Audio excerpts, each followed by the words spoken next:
I didn't see you there.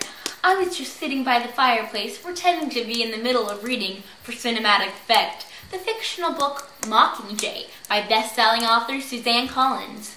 And what an ironic case of foreshadowing, for that is exactly the book we will be talking about on today's episode of Book Reviews with Grace.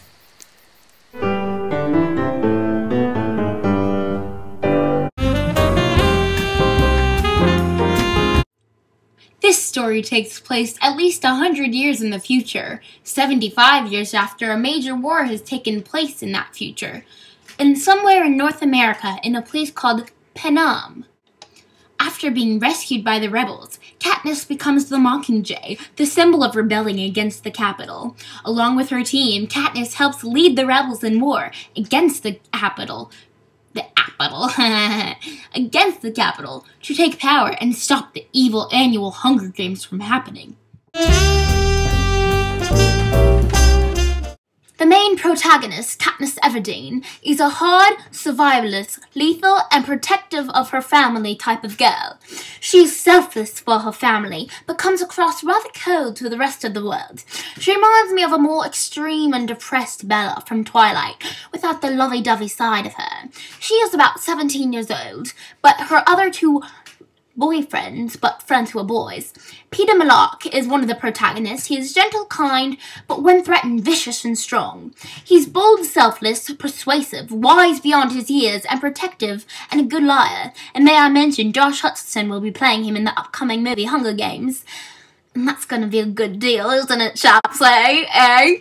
The other protagonist is Gale Hawthorne. He's good at keeping things under control, but gets angry easily. Katniss describes him as a rebel since birth. He's protective, not easily persuaded, and skillful.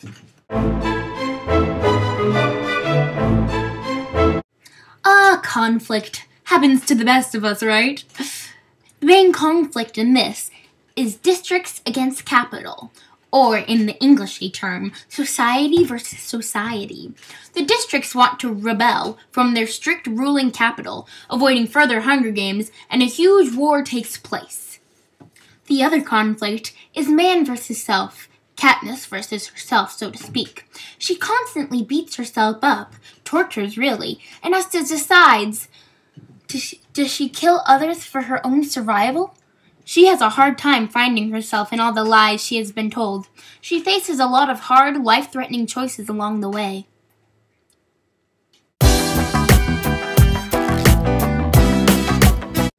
Figurative language. An example of a simile in this story. It felt like being an insect trapped under a bowl filled with steaming air. Page 22, Chapter 2. The explanation is being in the arena was constricting and miserable, with severe humidity and no way out. An example of a hyperbole is, I will become a yellow-skinned bag of bones with enormous eyes. Page 376, Chapter 27. The explanation is Katniss predicts the outcome of her feeble suicide by starvation attempt, exaggerating her physical state. A metaphor is, the wings beneath my feet flew me down the steps, and I took off running for him. Page 214, Chapter 15. It means that she felt like her feet were going so fast that it felt like her feet were flying. Oh, what did you think, that her feet were actually flying? Oh, you ninny. An example of personification in this book. A nation leaning towards its screens. Chapter 2, page 23. See how I did that? I leaned toward my screen. Oh, you're a crack up. The explanation is, what was on TV was so important, Katniss imagined everyone's attention to be on it.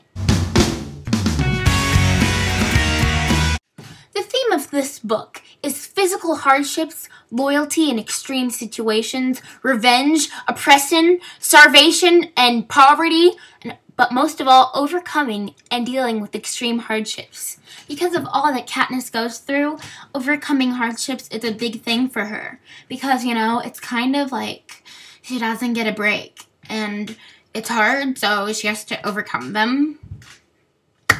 So that's the theme. You've read the previous 2 books, it's imperative you read this one as well, seeing as it does complete the trilogy. However, I was very disappointed in the ending. Collins left so many loose ends unclear, and didn't go into any detail in the final battles. I was appalled by the lack of detail, but overall, seeing as I'm a nice person, I'd give it a B-. Well, looks like that's all about time we have today, folks, but join us next time while we discuss Eat, Pray, Love. Is it really about love, or is it about food?